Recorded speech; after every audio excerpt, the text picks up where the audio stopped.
Rona Show with co-host Frank McKay.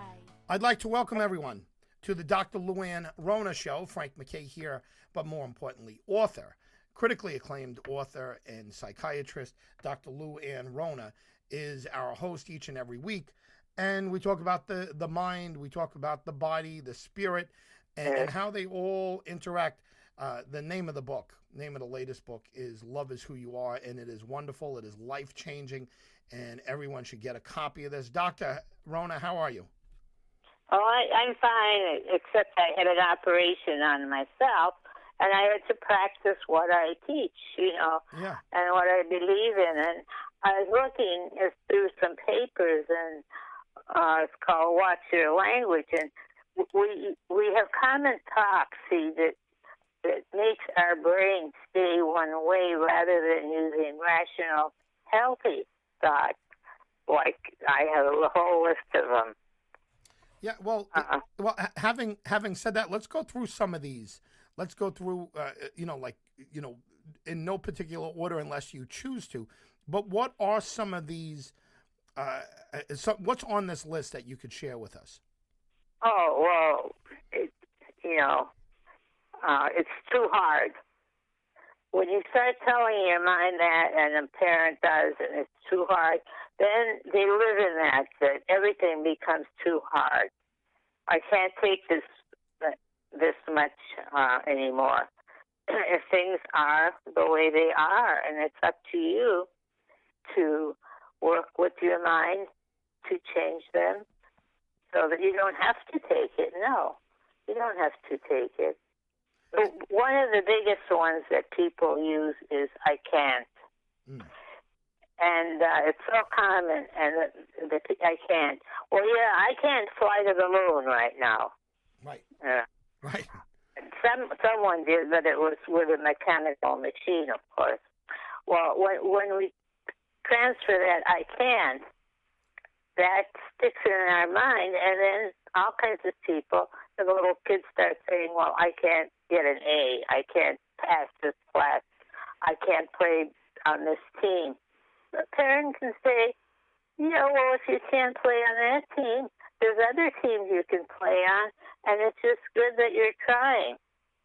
You see the difference in the tone of voice of the parent? And it's also, part of it is self-talk also. I know you grew up in and around Michigan, and Henry Ford was a big thing there, and the Ford Motor Company was so successful, and Henry Ford was such an amazing figure. But he had a great line, and I think it's attributed to him, and many other people have stolen it. If you think you can, whether you think you can or you think you can't, you're right. That's right. And also, he was along with Einstein. If you live in the problem, you'll stay in the problem. And that's what people do when they get stuck in the mind. Their mind says one thing, and then everything else builds on that negativity.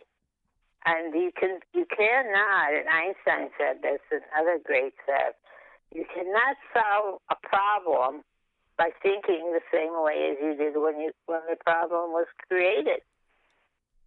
Yeah. What do you suggest to do? I mean, what does it mean to live in the solution or think in the solution? Well, that's what saying. You think in a solution, you need to go to the brain and constantly say, I can try, I'm going to work on this, I'm going to let that go. And constantly in your mind, it's very important when that negative thought comes up, say, but I'm human. I can't do everything, but there's things I can do, and I'm going to focus on things I can do. Like if a little kid doesn't make a certain team, parent can say, well, look, that was nice, you tried, but you're able to swing the bat good, and you do hit the ball, and there's other sports you can get into and make friends with the other people, and I'm proud of you. rather than continue helping kids say, well, I just can't do that, or I'm not smart enough. Listen, I'd like the audience to really hear this one. There are no low IQs of the heart. That's great. That's wonderful. Expand on it if you don't mind. I mean, there are people who are incapable just simply because of mental capacity of doing certain things. I mean, you can't ask a person with an IQ under 100 to perform brain surgery or to or to pass a medical exam or a bar exam for law. Yeah. But right. But what you're saying here, if I understand correctly, is that those same people do not have a low ability to feel a certain way or to love a certain way, and it's because they grow up thinking I'm not smart enough to do that. But we're all smart enough to do something. And if we focus on what we, can do, that's very, very good. Rather than, I can't do that, I'm not smart enough. And that's why I see the IQ just measures the mind. It does not measure the heart. And a person with a low IQ, that measures the mind again, could still have a very, very high heart IQ because they can be kind, they can do all kinds of work to help people. And that's what counts. That's just beautiful when people do those sorts of things. That's a beautiful thought, and it's I agree with you 100%. For those just tuning in or just turning on their radios, Frank McKay here. But Dr. Luann Rona is the host of the Dr. Luann Rona Show, and I'm proud to be her co-pilot on this. And again, we're talking about the heart, we're talking about the mind, and also talking about some self-talk. And when you started off by saying, I can't do this or I can't do that, you also said, maybe if the parent is being supportive, they're saying, okay, well, you're not doing well in baseball, but you can try another sport. There are things other than sports, and there are things other than academia. There are all types of there are the arts. There are there's writing. There are so many aspects There's of life. so many other things that let's have fun doing this. The important thing is that you tried, and let's look at some other possibilities that you like, that could be fun and make it a good time for you. Have you treated people that, and you've treated all types of people over the years in your work as a psychiatrist, have you treated people that refuse to understand that they had control over how they're thinking and coming to you for treatment and coming to you for therapy? It shows a willingness to change, but that doesn't necessarily mean that they all choose to change. Right. Well, one points out what not changing does to them. Look at if you don't change this, you're probably going to stay unhappy because these thoughts are growing and growing in your mind, and then it's harder. But if you start looking to spirit, if you start going to some types of meetings that are healthy meetings, you'll find that you can change. And if you follow what those meetings say, and you follow what your heart, and say, what would my heart say? I often do that. Now, what would my heart have me do? Rather than, well, what's my mind going to say about this? And that most people, the mind, wins out because we've accomplished the whole world, focused on accomplishing, getting to some other planet or building nuclear weapons or whatever. And if instead we could focus on hey, let's make happiness. Let's follow our hearts. What does my heart tell me? And you'll be then at peace. That's the only way one can really, really find peace. In following one's heart, I guess prior to following one's heart, I would assume that we need to learn how to listen to our heart or to tune into our heart. And Well, that's what where a big problem is that during the, what in the book I call the Great Disconnect, religion started a certain way, and then it broke up into different, groups and all of that. And we turned things away from just everything being spirit to religion became the leader in spiritual, and the mind became the leader in the mechanical, all those sorts of things.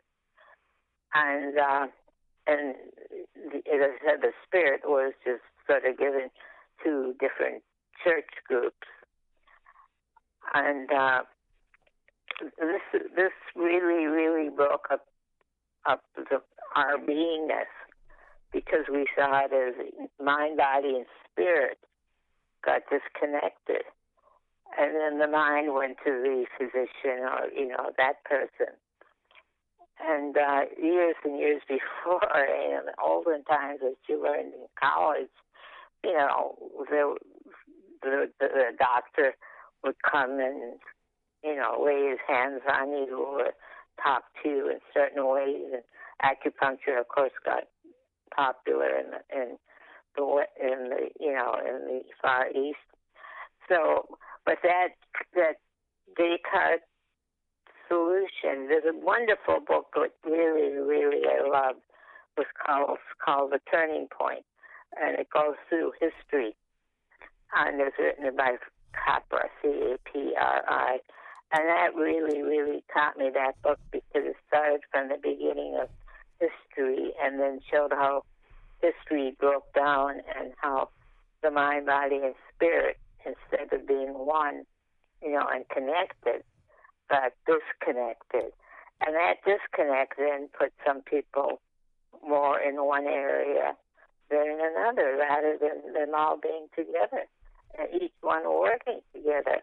And my, wanting people to get out of the book is that they need to work together, and that phrase is,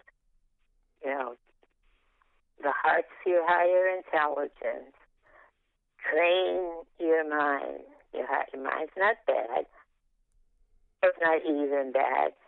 But tame your ego. And once you get your heart and mind together, your ego's not going to be so important. Your ego will help you then. The ego, I've heard people say this, and I've been in and around politics for a while, and so many people have said that what brings down men, or women for that matter, that end up going down due to corruption or due to some type of shortcoming, and politically they get destroyed, or legally they get destroyed. And I heard somebody once say, look, it's not money, it's not greed, it's not women or drugs or alcohol. What it is ego. When people don't have control of their ego, that's when... Yeah, they don't have control of their ego because they're following what the mind and people around are saying, and the people around these places don't talk about spirit. People tend to think often that if you talk about spirit, you're some kind of a religious nut, I mean, it's unfortunate, but that's what's happened to many people. And it's not religion.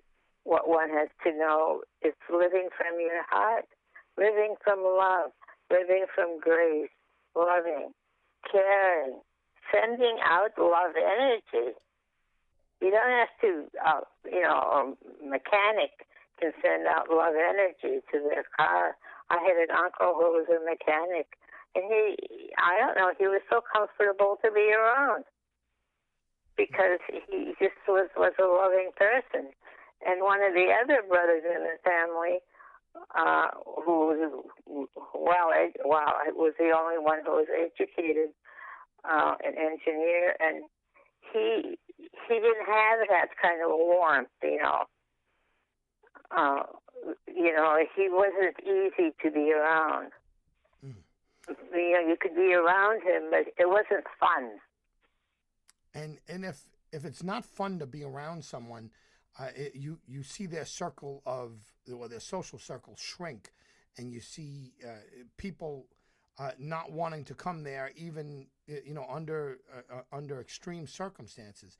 And when you give off the feeling that hey, look, I'm open to you. I'm open to your side of the equation. It's not all about me.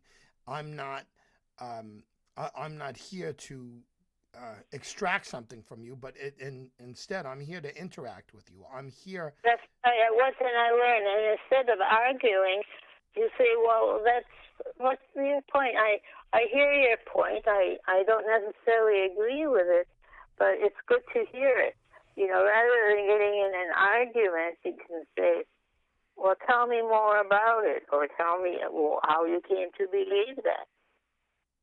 Right. Yeah. And so many of us don't go out of our way to understand. Let me remind folks once again, they're listening to the voice of Dr. Luann Rona. Her field is psychiatry and has been for many years. The Dr. Luann Rona show you could hear here and many places on the internet and on different outlets across the country.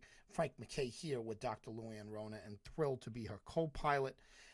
The idea that, and I think it's Dr. Stephen Covey, he wrote The 7 Habits of Highly Successful People, and one of those habits that he talked about was, and I'm paraphrasing here, I don't know the exact wording that he used, but try to understand first rather than to be understood. And rather than me, Frank, saying you have to understand where I'm coming from, and me just... And a good answer to that, well, tell me where you're coming from and how you got there. And in a nice tone of voice, rather than, I disagree with you, and then start fighting. Right. Because then neither person learns anything. All their mind does is just builds their idea stronger. Doctor, did you do any marriage counseling as a psychiatrist? Did you do any what? Marriage counseling or family counseling? Yeah, some. Usually the family counseling was more friendship, and or working with one of the parents and helping them. Mm-hmm. Yeah, and what was the biggest problem to get over, or to overcome, I should say? Well, the lack of self-esteem, the lack of taking awareness, and understanding a problem, being assertive, taking acceptance of it. Hey, this is partly my problem, or it is my problem. Because the only part of it you can change is you. And then after you've taken that, you've taken responsibility for your part in something, and then you can assert yourself. But assert yourself in a nice way, like you just, displayed, or we talked about. Well, I hear what you're saying. I don't really disagree, but I'm interested in how you got there.